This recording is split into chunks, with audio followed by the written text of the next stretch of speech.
Labas. Iš serijos klausimų atsakymą, kaip minėjau, gali klausti. Bet kas, galima sakyti bet ko. Bet pageidautinas temų susijusių su psichologija. O čia žmogus ir klausia, kodėl būna dažnai namie pilna energijos, išeinu į miestą ir jaučiuosi visiškai negyvas, nenoriu nieko daryti, kalbint, lyg viduje kažko trūktų, elemento, hormono, kažkokio hormono elemento trūktų, o kartais pilna energijos, nors atsibundu išsimiegojęs. Gal, jeigu skaitai, atsibundu neišsimiegojęs, bet energijos pilna. Trupučiuką loginė sklanda antros dalis tokia objektina. Pilna energijos, atsibundu išsimiegojęs. Tai gerai, tai. A toliau matai, kas tęsiasi klausimus. Ar čia tipo mane nužemina iš miesto blogos energijos paveikia žmonės? Klausimas, dėl ko jis įdomus, vertas dėmesio platesnė prasme ir viešo atsakymą. Todėl, kad reiškinys yra irgi labai platus. Jisai būdingas praktiškai visiems, kas turi depresijų, nerimo sutrikimų vadinamų.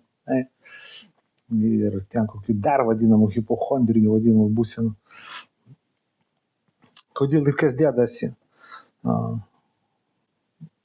Namuose greičiausiai šitas žmogus, jisai namuose jaučiasi saugiai.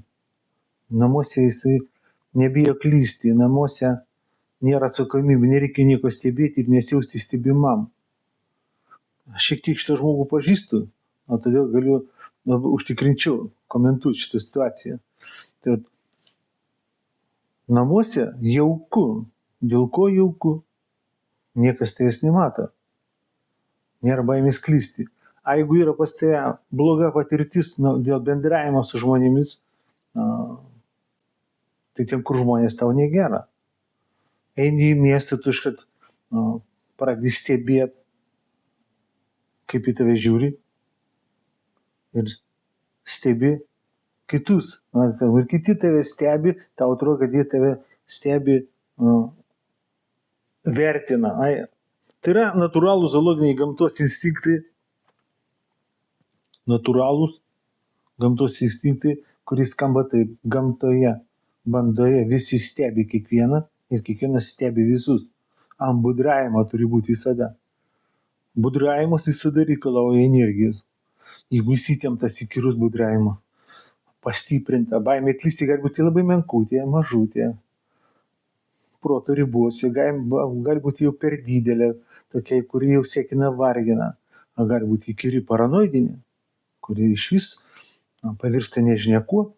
Pavyzdžiui, aš turiu atvejų, kur žmonės bijo eiti į parduotuvę, į viešą vietą, aš vis bijo, nes ten bijo jau, nes bijo ką nors pasakyti, ant tiek bijo ką nors, kaip nors daryti, bet kokį poelgį, tiesiog kaip tai sekina. Tai yra jau gilus nerimas. A namuose tu neatsipalaiduoji. Bet, o tai sakom, kitas yra reiškinys, ne kitas reiškinys, atvirkščiai kitiem veikia. Pavyzdžiui, kas serga depresija, žodis serga depresija, jis neadekvatus, depresija ne liga.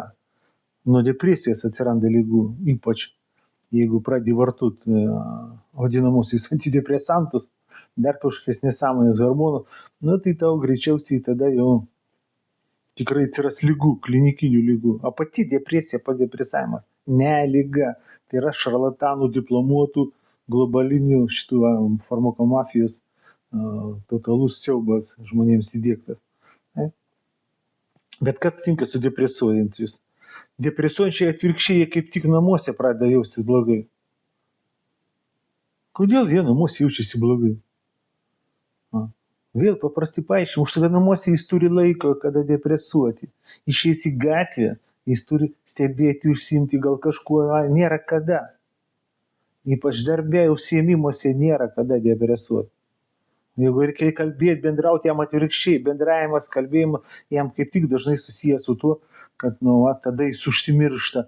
O, kokie draugai, kokie tie dakas, užkalbino, sutrukdė depresuoti tam vargšui. Bet kai tik išeina jisai kadaras grįžta atgal į savo paranoidinį kliedesių pasaulį, depresavimo vadino pasaulį į savo hipochondrinį arba nerimo tų priežasčių pasaulį. Ir tada jis jaučiasi blogai. Bet kur jis tada išsidaro? Ten, kur turi sąlygas, galimybės, kur tam turi laiką. Kaip taisyklė, tai yra namai. Ir va šitos banalybės jums nepasakys nei vienas šitas vadinamas diplomuotas šarlatanas. Jis tau pasakys, kad tau lyga, gerk vaistus. Nu, tokia tema. Todėl dalykas yra išplitęs.